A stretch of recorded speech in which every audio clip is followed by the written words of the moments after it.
happen. We have to really escalate the noise we make so that we'll be heard.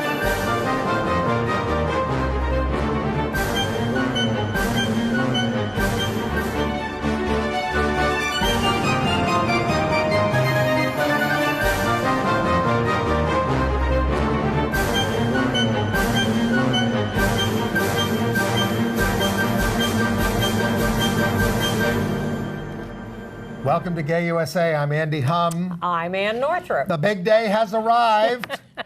The 50th anniversary of Stonewall Rebellion. Going to be marked here and around the world in New York, and we will bring you at the after a half hour of news. We're going to bring you a video produced and directed by our director, Rich Speziale, about why activists are reclaiming pride this year. Yeah, it's a lot of our colleagues from the Reclaim Pride Coalition who we brought into the studio to just sit down and talk about things like their first Pride and their experiences at Pride and why they think it's appropriate to have a return to a people's march and get out of the corporatized Pride Parade. And Rich did a great job of editing it. Certainly did. So it's a lot of historic footage. It's a lot of cutting back and forth with people talking to the camera. It's really quite moving and fascinating. So that's a 28-minute piece that will appear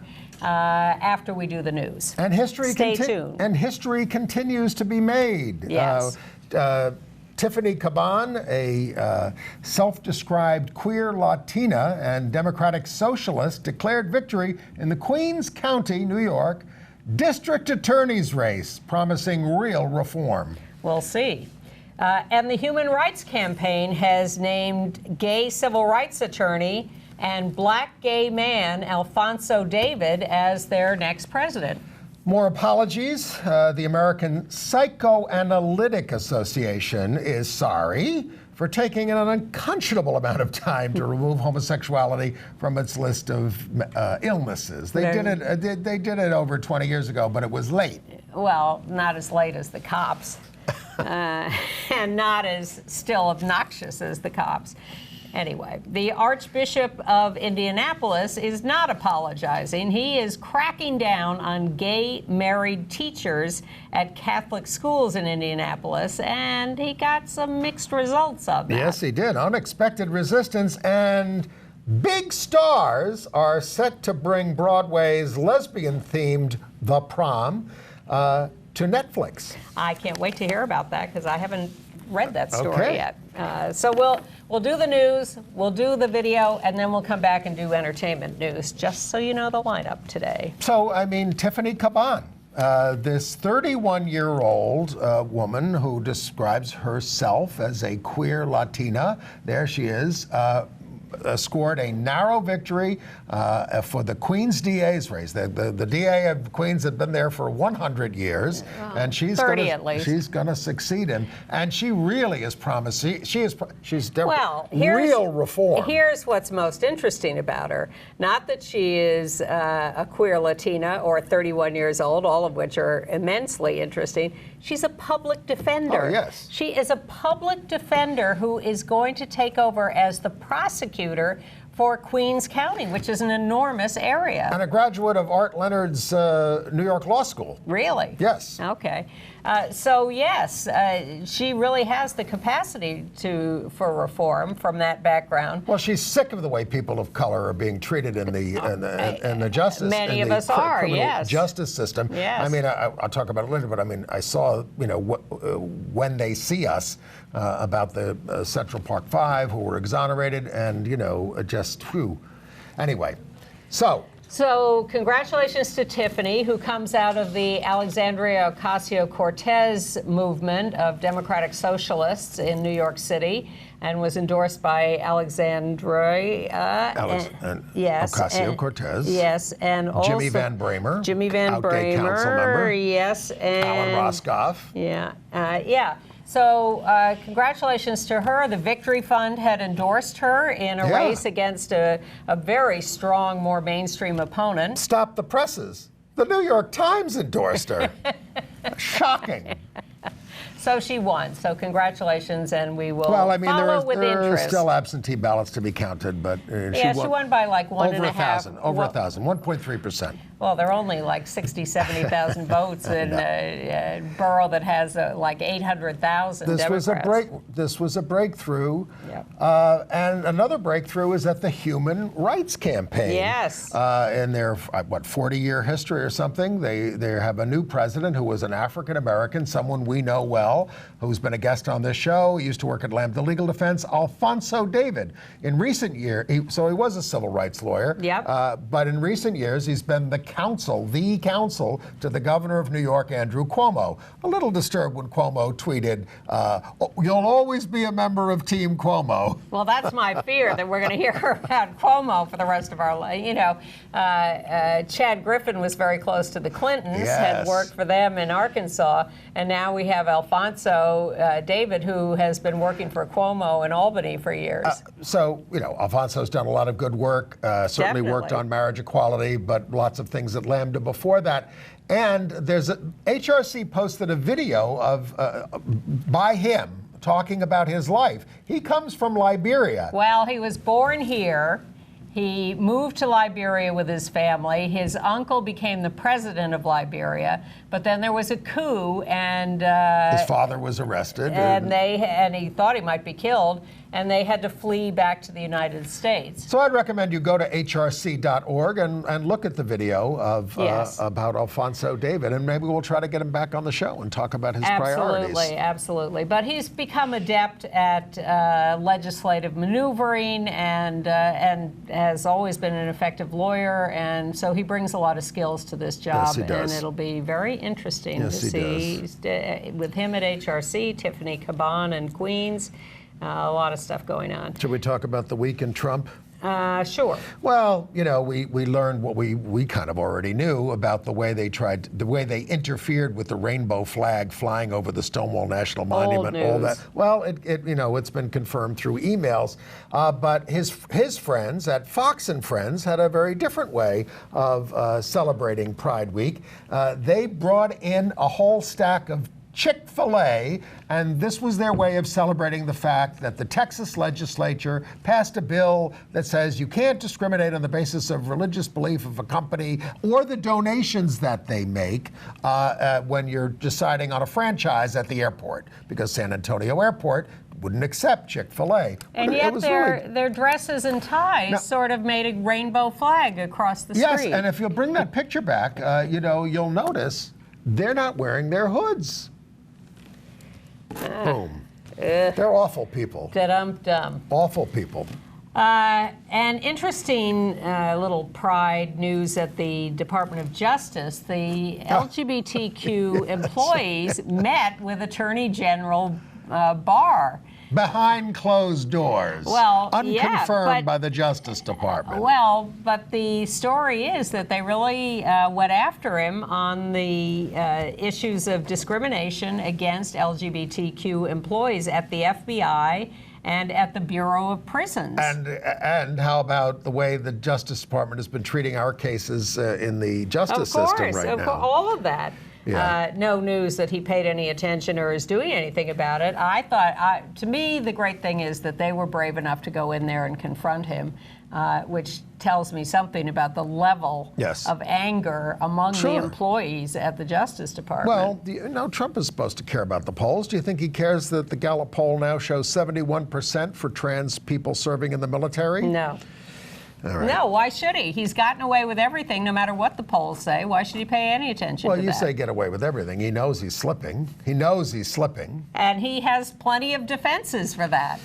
He's very adept at that. All right. All right. The New York State legislature has been busy with various things as they move to adjournment. They postponed their decision on whether to legalize paid surrogacy. That's true. Saying that they're going to talk about more protections for women in the bill.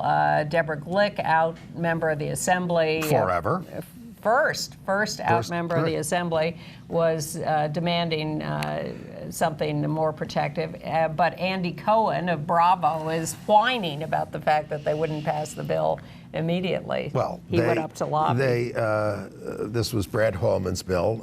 They didn't legalize marijuana, but they expanded decriminalization. So up to 2 ounces is a violation now, not a crime. Illinois' legislature legalized recreational marijuana use. They restored state benefits for LGBT people kicked out of the military under Don't Ask, Don't Tell. Well, they abolished cash bail for all but certain violent felonies, which is 90% of those charged, and that would have affected the case of Layleen Polanco, who died on Rikers Island because she couldn't make $500 bail. Her family, by the way, is demanding faster autopsy results. A little strange that we don't have them now. They approved much more extensive anti-harassment laws, sexual harassment laws in this state. They've eliminated the severe or pervasive standard for proving harassment. They also banned the gay or trans panic defense for those who attack us and who want to claim that, they were freaked out by us. Statute of limitations for second-degree rape was extended from 5 to 30 years. Watch out, Mr. Trump, who was accused of another rape this week, which happened 20-something years ago. They also failed to pass some stuff we were interested in, including the law that allows the police to implement what we call walking while trans.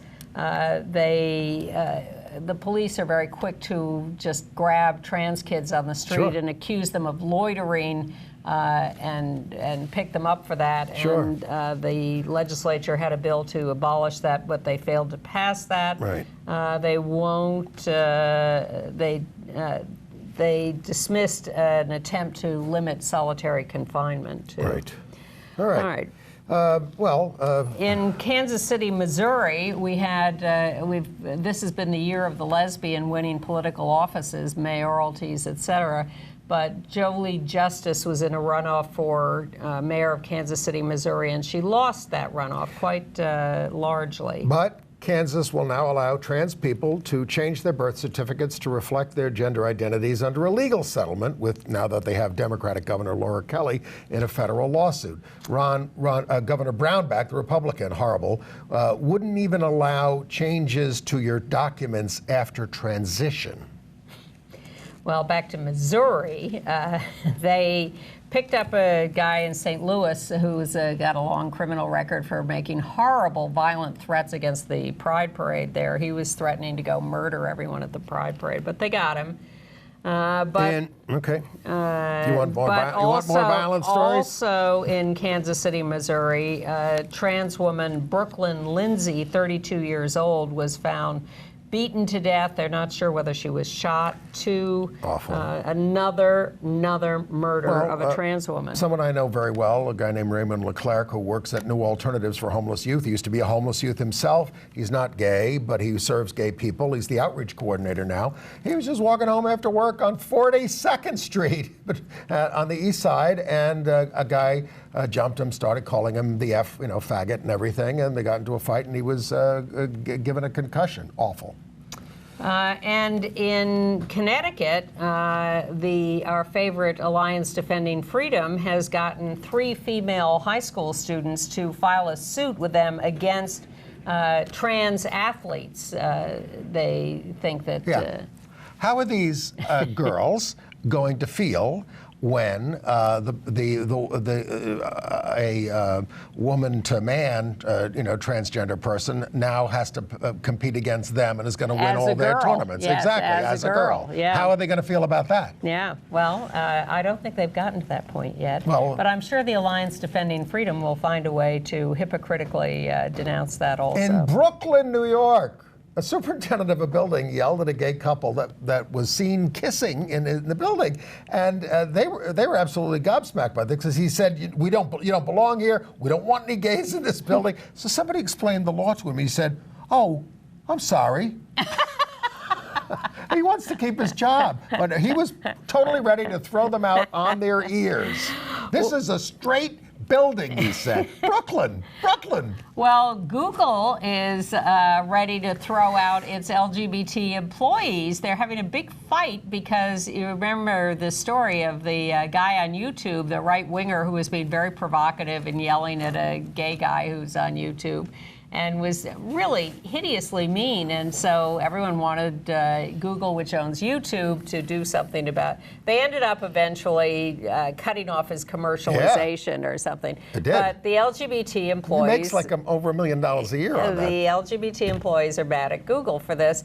So Google puts out a memo to its LGBT employees about San Francisco Pride and says you are not allowed to criticize Google if you are marching with Google in the Pride Parade. Why don't they just change the name of the company to Big Brother?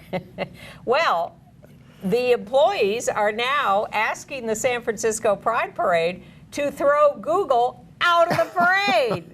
Now, we have a lot of reasons for throwing corporations out of the parade, but I love this fight. Now, we're going to show you a lot about the New York Queer Liberation March run by Reclaim Pride, but on the same day, if you can't make it, in Paxton, Illinois, a farm town of 4,000 people, they're going to have a march on Sunday, organized by a guy who's 54, an out gay man who's been living there since moving there with his family in 1969. So you go to 11 a.m. to Pell's Park and march downtown. All right, we don't have time for this. All Indianapolis. Right. The Archbishop has told 2 Catholic high schools to get rid of their married gay teachers. So one of them's a Jesuit high school, and they said no.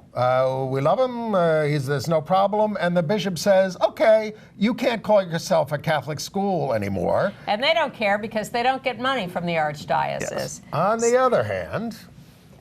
also in Indianapolis, Cathedral High School under threat from the Archbishop, fired their gay teacher, their gay married teacher, because they have more to lose. They are more tied into the Archdiocese, and they are more connected financially. That's right. And there have with been their 80 teachers. cases like this in America, in the Catholic Church, since 2008. In Voorhees, New Jersey, the Voorhees Diner, or somewhere in New Jersey, the Voorhees Diner paid a waiter, a gay waiter, Brian Peake, $20,000 because he was continually harassed by other staff. They called him faggot. They harassed him on a daily basis. Management did nothing. Well, so now they have to pay him. In Chicago, Jesse Smollett is not out of the woods. A judge ordered a special prosecutor to investigate the charges that he staged that attack against himself and look in why the prosecutor dropped the charges. But then again, the American Psychoanalytic Association did issue a big apology for, 20 years after the American Psychiatric Association dropped us from illness. They did. It was just very, very late. And but they said... They said our role in the discrimination and trauma caused by our profession was inappropriate. Absolutely. They apologized for it. In Byron, Georgia, a trans woman who was the fire chief was fired. Yep. They said that she didn't stay certified as an arson investigator. Well, let's see how you think that excuse holds up. They had cops escort her out of the building immediately. It was technicalities, and she's obviously contesting it. And she's the one who professionalized the department. Exactly. And reduced, helped with fire safety. In Alabama, Roy Moore is officially back. Even Trump doesn't want him, and he'll be the likely Republican nominee for the U.S. Senate there in 2020. And that gives Doug Jones his best chance for re-election. I hope so. Elizabeth Warren has signed on to Taylor Swift's petition for the Equality Act. In Buffalo, gay guy Mitchell Nowakowski won the Democratic primary for city council, the first out official there in 20 years. And congratulations to the U.S. women's soccer team, which has a number of out lesbians on it and is doing very well at the World Cup. There is the couple, Allie Krieger and Ashlyn Harris, known as Crashlyn. They are getting married in December, they've announced. They'd announced their engagement before, but now they've told us they're marrying in December. When they are on the road with the team, they do not room together. They're a couple, but they're very professional about their soccer. But Trump criticized the U.S. women's soccer co-captain, Megan Rapinoe, for not singing the national anthem or putting her hand over her heart. She has to stand, or the association is going to stop. They don't let people kneel. But put her hand over her heart. Trump doesn't even know where his heart is. He wouldn't know where to put it, and he doesn't know the words to the song. No. Interesting statistic from Pew Research. Yeah. They say 75% of gay and lesbian people are out, although I wonder how they would know. If people are not out, how are you going to survey them? Well, but they said only 19% of bisexuals are out. It's harder. It's harder for folks. We have to make it easier. In All right. Kentucky, Henderson City Commission voted 7-2 for a fairness audience. That's 20 years after passing one and rescinding it. And there are 10 other Kentucky cities that have it. And I think, Cracker Barrel threw out that anti-gay guy we told you about who wants to kill us all, the former sheriff. Cracker Barrel. I know. Who used to be our enemy. Many years International ago. news? Yes. In Ecuador, they approved marriage equality recently. Well, now the evangelicals are protesting and are appealing the decision, even though they cannot win. And 30 couples have already registered to marry. In Georgia, the country, Pride March was called off because of political drama. Yes, but in Kiev, in the Ukraine, 8,000 marched. We have a picture of this under very tight security. See all Look those at that. cops? Because the Ukrainian Orthodox religious nuts and everything were threatening to harm them. In Sao Paulo, Brazil, and Brazil, of course, is now living under the Bolsonaro regime, they had a huge pride parade, which was very anti-Bolsonaro in its affect. We had the first out trans person of color member of the Brazilian legislature come speak to Reclaim Pride. She wanted to express solidarity, and there's going to be a big Brazilian contingent in the Reclaim Pride parade. And in Costa Rica, President Carlos Alvarado marched in the Pride March and said, "You will never walk alone again," and the vice president marched too. And in Taiwan, where marriage for same-sex couples was legalized on May 24th, a month later, 1,173 couples have married and 2 have divorced. Yes. And Prince William visited a gay charity that helps gay youth and was asked how he'd feel if his kids, one of his 3 kids, were gay or more. And he said, "I'd be absolutely fine. I'd be worried about what might happen to them, but I'd be absolutely fine." 50 people in Germany went to the Buchenwald Memorial for 650 people who wore the pink triangle in the concentration camp. They brought a rainbow flag and laid flowers on the memorial. And this is, I believe, it looks like it's in too good shape, so I'm not sure whether it's a replica or the real thing, but that is the pink triangle worn by gay men in German concentration camps. Lesbians were assigned black triangles. AIDS news? Yes, quickly. Kamala Harris wants to cover PrEP without copay and require insurance companies to cover tests to monitor your health. While you have it, how about just, covering all the pharmaceuticals? And a public education campaign about PrEP. And New York State has authorized full regimen of PrEP for sexual assault victims through the Office of Victim Services, offering payment assistance. Okay.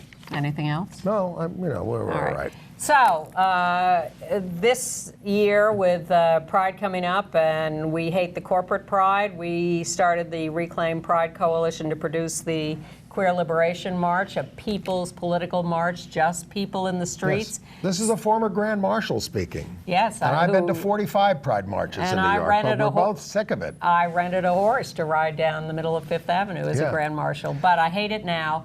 So, because corporations don't belong in leading the parade. So, for Reclaim Pride, we produced a 28-minute video that explains a lot of it from a very personal perspective by the people who are among the organizers.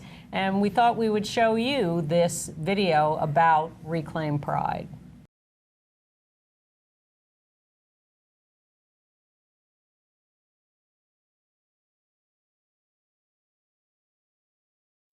My first Pride was Brooklyn Pride in 2014. It was incredible. It's like so lovely.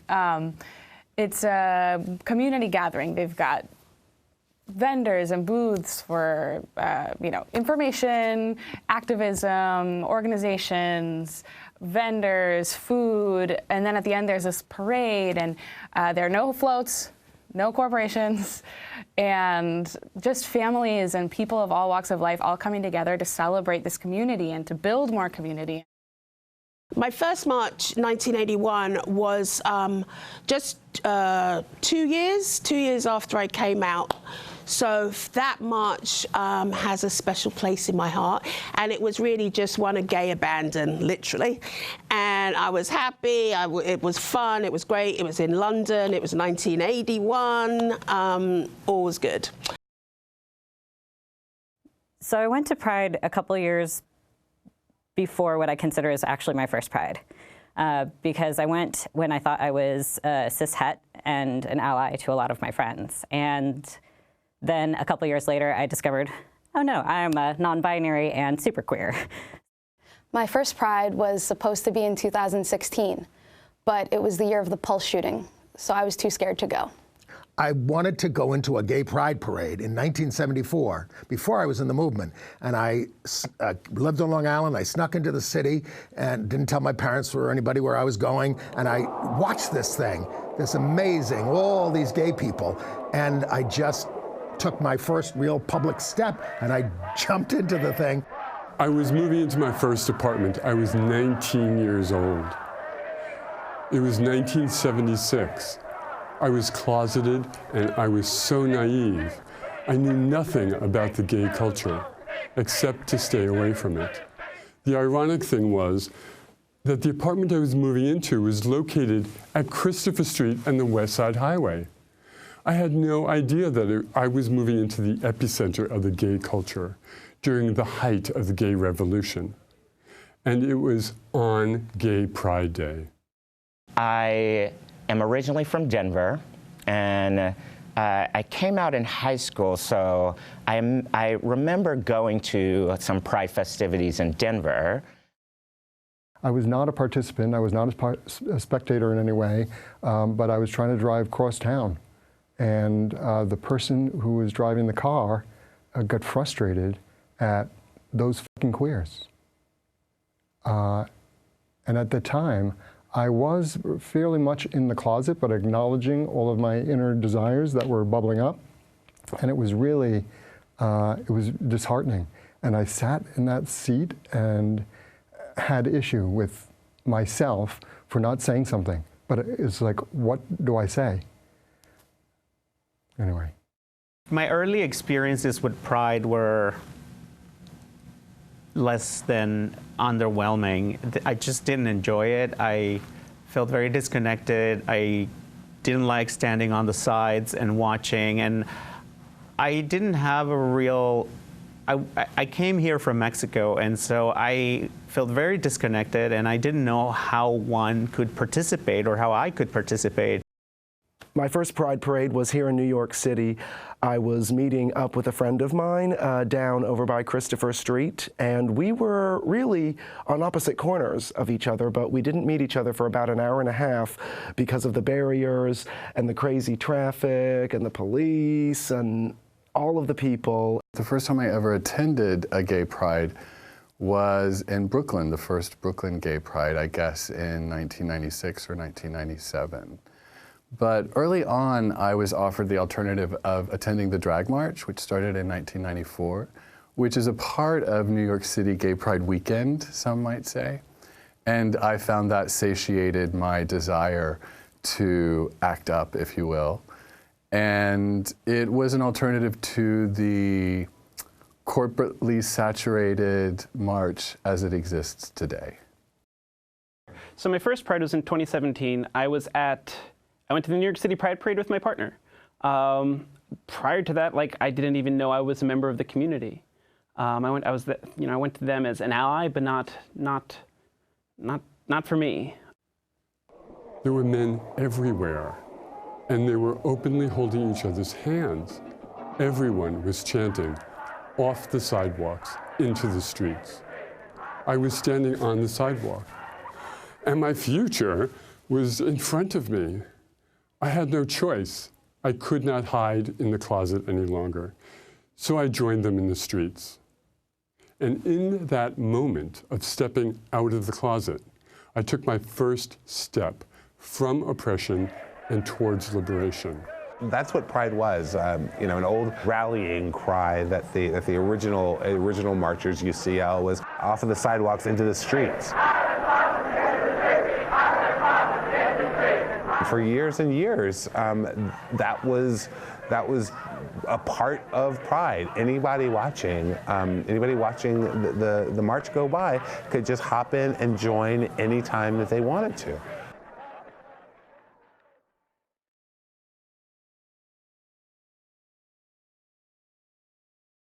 Now, Heritage of Pride requires everyone in the parade to wear a wristband and march within the metal barricades. This prevents people on the sidewalk from spontaneously joining the parade in the street. We were then told that each marching contingent, regardless of affiliation or group, would be limited to the number of marchers that would be able to march in each group, and that in order to police that contingent size for each group, that there would have to be wristbands that would have to be picked up by the organizers of each group and worn by all of the members in order to allow them to enter into their staging area. Honestly, we almost left before we actually stepped off because it was super loud and we were waiting for hours just to get into the parade itself. I had always been participating in the march as opposed to being a bystander, and I did get the chance a couple of years ago to actually watch some of the march go by, and it wasn't pretty. Well, maybe they were pretty, but the march wasn't pretty. Suddenly, there were lots more of these French bike rack barricades all along Fifth Avenue. Suddenly, the West Village became just a rabbit warren of all of these sort of barricades. People could no longer step off of the street and join the march any longer. Our movements became constrained. The police presence in the West Village after the march got higher and higher. We would hear more and more arrests of young queer people of color in the West Village during the weekend of Pride. Things just began to get harsher and harsher. I have gone to every Pride from 1974 to 2018. In most recent decades as a reporter to cover it for the Gay City News and for the Gay USA show. So I've been to all of the 45 of them, and I've gotten sick of it because it is this sclerotic affair where people wait on side streets and don't move, and it takes 9 hours and it exhausts people. And this past year, I joined with Reclaim Pride to oppose the idea of wearing wristbands in order to get in the march, because with wristband, a kid like me in 1974 wouldn't have had a wristband and couldn't have even been in the march. So this year, instead of going to the regular Pride parade, I'm a part of a march that's supposed to be about rights. It's about the trans people who are the reason why we have the Pride parade, who fought the police, Black, brown, lower income, disabled. Those are the people that this march is about. It's disingenuous for them to try and claim this march history and this march legacy and speaking for the people when that's not really what they're doing. The simple idea of putting barricades down and having spectators and participants is an entertainment model that does not work for trying to give voice to people's problems, to the oppression that exists in society, to the stigma that we live with every single day. That's what needs to be addressed. There are so many different people, organizations, groups that have been kind of left out in a lot of ways, in the way that Heritage of Pride organizes the annual Pride Parade, which they try to call March, but which is really a parade. This rainbow party has nothing to do with people's stories. And I think in the Dyke March there is love, there is outrage, there is passion, there is community, and there is joy and reverence all at the same time. And I think that's really what we're trying to emulate in 2019, 50 years since the Stonewall Rebellion here in New York City. A lot of companies give money to politicians and candidates who don't support LGBTQIATS+ rights. And it really frustrated me, like the corporatization and all the floats, when the rest of the year you don't hear them talk about Pride, you don't hear them promote LGBTQIATS+ people. From my understanding, the goals of Reclaim Pride are to kind of band together our community and give ourselves a stronger voice together to fight for the things that our government is currently trying to take away from us and actually succeeding in taking away from us. And it's not just our community, because our fight is intersectional. We had several conversations with Heritage Pride through that summer just about what the next year's Pride March would be. Whether or not for the 50th anniversary of Stonewall, whether or not Heritage of Pride would put activism and put the rights of LGBTQTSIA people globally at the forefront of this march, as well as honoring the history of the Stonewall Rebellion. When you look back on what times were like when that first Christopher Street Liberation Day Parade March happened, it was incredibly dangerous to be identified as a gay person within our culture, as a lesbian person. At least 300 people have been arrested by the police in the New York area during the last 3 weeks. What do you want the police to do? We want them off our backs. We want them to stop harassing us, stop pushing us around. The dialogue hadn't quite progressed socially enough to include other marginalized people within our community, but even to be identified as gay was cause for physical harm, but certainly you were likely to lose your livelihood.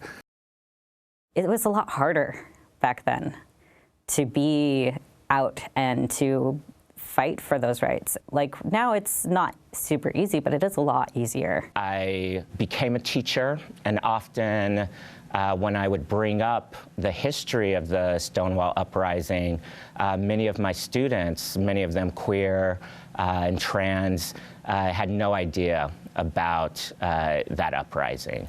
They had no idea why we celebrated Pride. They themselves just saw it as a big party. And that really changed my thinking around what Pride should look like. It was the first time that members of the LGBTQIATSA+ were able to walk out freely, and we were able to say this is how it is because this is who we are. And it wasn't fancy, and it wasn't celebrity. We want to have what we had in 1970, which is a civil rights march, a human rights march, a march for our liberation. It's putting the people who are the most marginalized in front, and I think that's the thing that we need to focus on. I don't believe that the regular Pride Parade does this. We can sort of take a cue from those folks who led that first march, and certainly the Stonewall Uprising, to include all aspects of our community, which is broad and wide, and show America and the world that we are still vanguards of our culture, especially when it comes to issues around social justice and human rights. The people who run it feel we need a lot of money to do what we do, so we're going to involve a lot of corporations and take their money, and they're going to pay for things, and we're going to give them prime spots, and it's absolutely insane. I mean, it doesn't give priority to people involved in the LGBTQIATS+ movement, which is what it's supposed to be about. And the community groups are the groups that should be featured. This march isn't just about being proud, but about seeking justice and making people aware of some of these problems that are happening everywhere else in the world to our community. As a queer woman, that's my history. Those are the people on whose shoulders I stand now. the reason for the life and the opportunities, privileges in some form, being as I live in a Western democracy, but it's the core, it's the foundation of gay liberation. Pride used to be a time of freedom in this city, freedom for our communities. It was a time of community, it was a time of freedom, it was a time of just sort of unfettered liberation. And as time went on, it just became more corporatized, it became more constrained, it became more policed, and more about the exertion of control over our queer lives rather than the celebration of our queer lives. From what I've seen of Black LGBTQIA++ culture, a lot of Black people do not feel included and don't go to the Pride Parade. And that's something I've noticed, and I want to be a part of this march because I feel included and I feel highlighted as a member of this community. Pride is over-policed.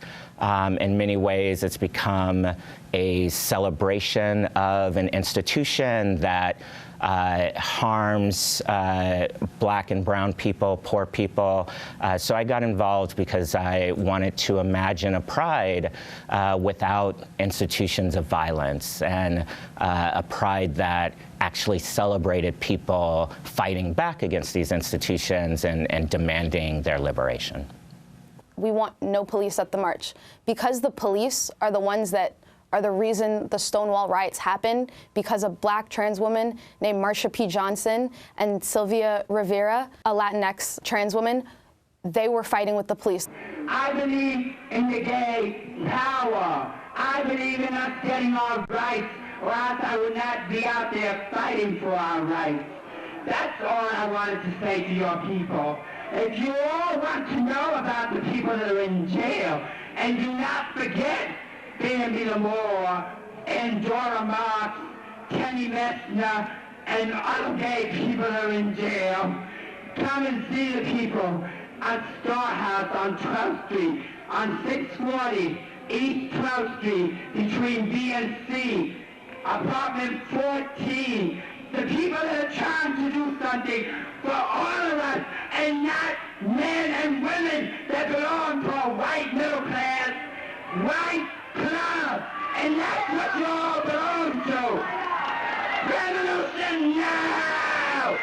Give me a G! Give me an A! Give me a Y! Give me a P! Give me an O! Give me a W! Give me an E! Give me an R! Gay power!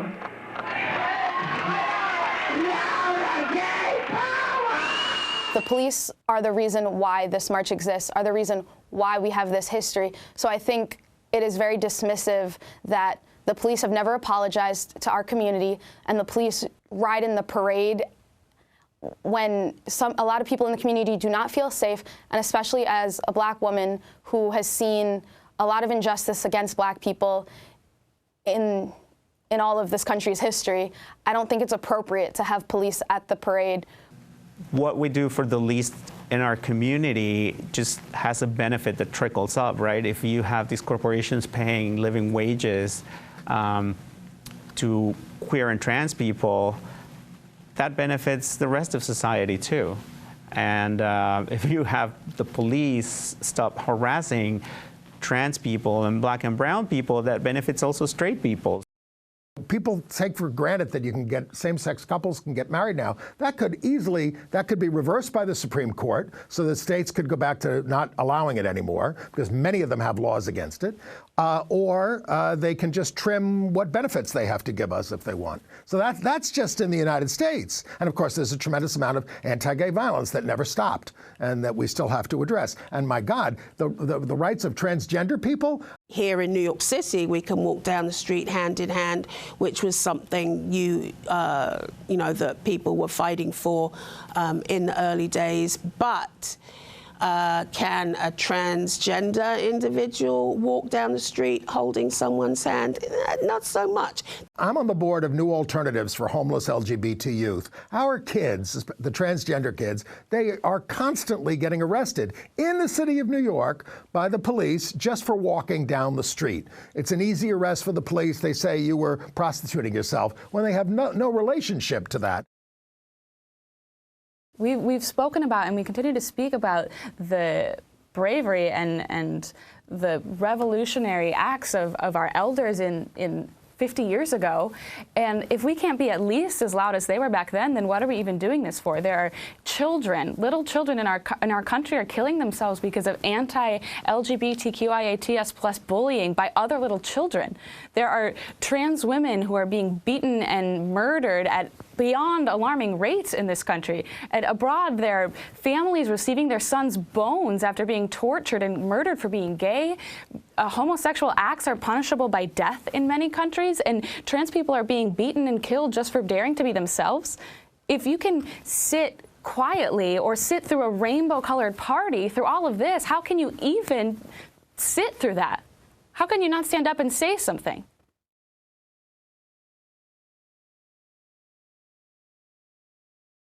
My name is Colin Patrick Ashley.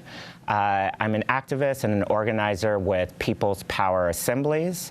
I'm also a graduate student at the CUNY Graduate Center and an adjunct professor at Hunter. I use he, him, his pronouns. My name is Desi Hendra. I'm part of the DSA Queer Caucus, which is actually kind of, I think, where Reclaim Pride started. Hi, my name is J.W. Walker. I am a gay black man. I'm 52 years old almost. I live in New York City. I am a founding member of Gays Against Guns, Rise and Resist, and the Reclaim Pride Coalition. And sing out Louise. We don't want just equal rights under the current system, but I think the idea is to redefine the system so that nobody is actually an oppressor or oppressed. My name's Amanda Lugg, she, her, and I identify as a queer woman. I'm Sister Lottie Da of the Missionary Order of Sisters of Perpetual Indulgence. When I'm not dressed like this, most people know me as Huckleberry, though. We know that marginalized people, people of color, on a daily basis are far more likely to be harassed, arrested, right, and imprisoned. That continues today. Trans people, it's a similar kind of scenario. If you're outside of the, you must look, normal, if you're outside of that, you are a target. You're a target by general population to be discriminated against. And in many parts of the world and the country, it's legal. I'm Andy Hum. I've been a gay activist since 1974, very involved with the Coalition for Lesbian and Gay Rights that passed the Gay and Lesbian Rights Bill in New York City. Worked as an AIDS and sexuality educator at Hedrick Martin Institute, and I've been the co-host of the Gay USA show since 1985. My name's Carly. I'm 25. I identify as lesbian, queer, dyke, whatever. I came out in 2013, and I went to my first Pride in 2014. Hi, I'm Sage. My pronouns are she, her, and I am a transgender lady who is a part of the Reclaim Pride Coalition. Heritage of Pride, New York City Pride, says they need their money. So they allow corporate floats and corporate contingents in huge numbers, bigger numbers even than in the gay community groups numbers, to march. And it takes up a tremendous amount of space. They're just doing it for advertising. I mean, if the corporations wanted to stand on the sidelines holding a banner saying, TD Bank, we support you, that'd be nice and they could support us. But they're taking up a lot of space, time, and we don't even get to have a march that we can enjoy that day. Hi, I'm Francesca. I'm a 23-year-old bisexual black girl. I live in New York City. I'm an accountant. Hi, my name is Philip, and my preferred pronouns are he, him, his. I identify as queer. What we're really here to do with Reclaim Pride is to honor this history with a march that starts in the West Village and goes up to the park, just as they did 50 years ago. that has space for our most marginalized members of our community who might not be able to see themselves in this other city-sponsored parade, and has without barriers on the street so that anybody can enter off the sidewalks at any time. This is a march for everyone, with no police presence, which would endanger many of our community members, and with no corporate floats, because Pride is not about the corporations. Pride is about the liberation of the people. Hi, I'm Gabriel Sanemeterio, and I am the co-host of Rainbow Notes NYC, a radio show out of Hunter College Radio. I am a queer man, queer Latinx man, and my pronouns are he, she, they, and I like to have them mixed.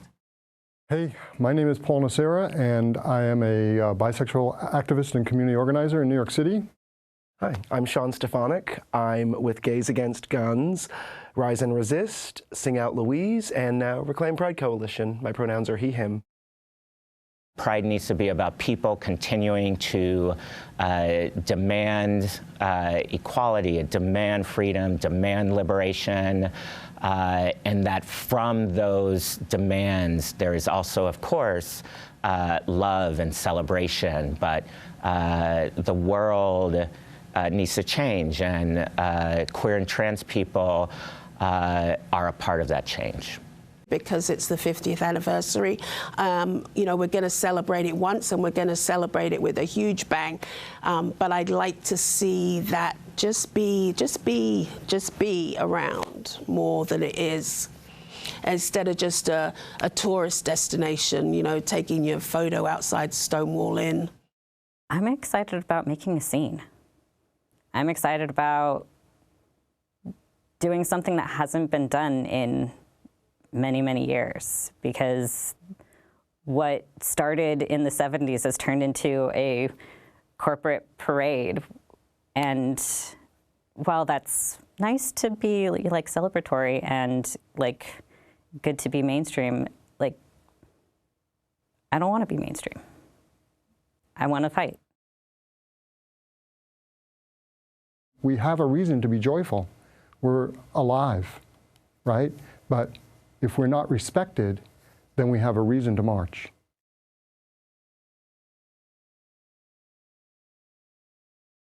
This movement has become so capitalist. It is a capitalist movement. I didn't believe that I would have to sit here 32 years later and basically bitch about the fact that they have become so capitalist. This is no longer my pride. I gave them their pride, but they have not given me mine. Thank you very much, Rich, for that. Great job. It's great to see Sylvia yelling at the crowd in 1973, because they deserved it, because they were being mean to her. I wasn't there. I was Well, neither was I. I started in '74. But that's why I like seeing it. She was not afraid to yell at middle-class white people who didn't care about trans people and didn't want to take on those issues. And now they're putting a statue up to her in New York. Yeah, but they're still being horrible to people on the street. In entertainment news, the Canadian actor Connor Jessup, 25 years old, of American Crime, has come out.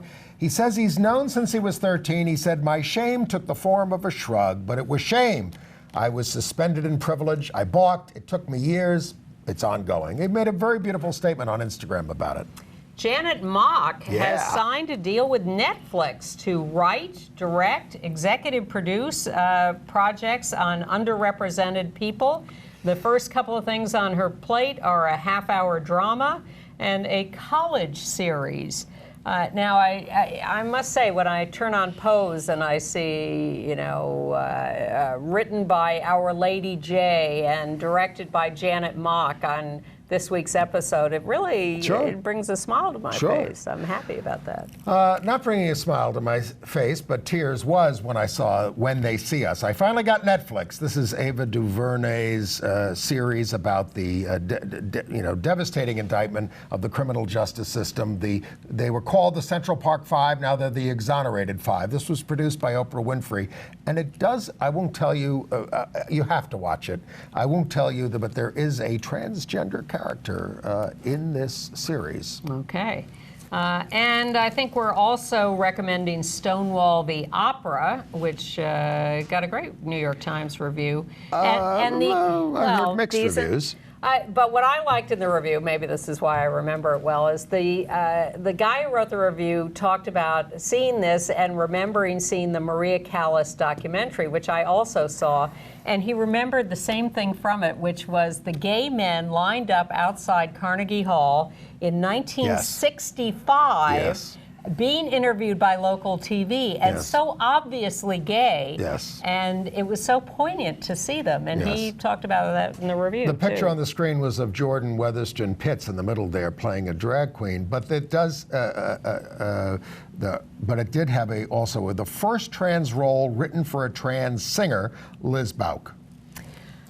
Great controversy going on about Taylor Swift's new single, You Need to Calm Down, which is a Pride-themed video that includes cameos by Katy Perry, Ellen DeGeneres, Jesse Tyler Ferguson, the Queer Eye guys. And there's some thought that this is a little too celebrity, a little too bouncy, not really serious enough. But the You Need to Calm Down, I think, is a reference to Sylvia Rivera, which I can't remember whether it was in that video we showed, but that was close to one of her signature comments. All right. Well, The Prom, one of my favorite musicals, is closing on Broadway August 11th. It's a lesbian-themed musical. It's wonderful. See it if you can. But Ryan Murphy is doing the movie on Netflix. He's not taking the Broadway cast. It's going to star Nicole Kidman, Meryl Streep, Ariana Grande, Andrew Rannells, Keegan-Michael Key, and James Corden. And it'll be on Netflix. Wow. Some people, it's quite a cast. Some people just get all the jobs. I know, but the Broadway cast was great. But anyway, in London, it was nice to see David Mamet's vile Me Too drama about Harvey Weinstein go down. It was clobbered by the critics. Everybody. It included the idea of casting a Korean actress as a gay Anne Frank and doing an Asian reboot of Gone with the Wind. He's just become thoroughly vile. Well, he's run out of things to say, perhaps. Mexican TV has a new telenovela coming along that stars a gay couple. This is the first time they've had a gay couple as stars, but it is a spin-off from a previous soap opera. So we're going to see you at Sunday morning at 9 o'clock down at Sheridan Square, Stonewall Place.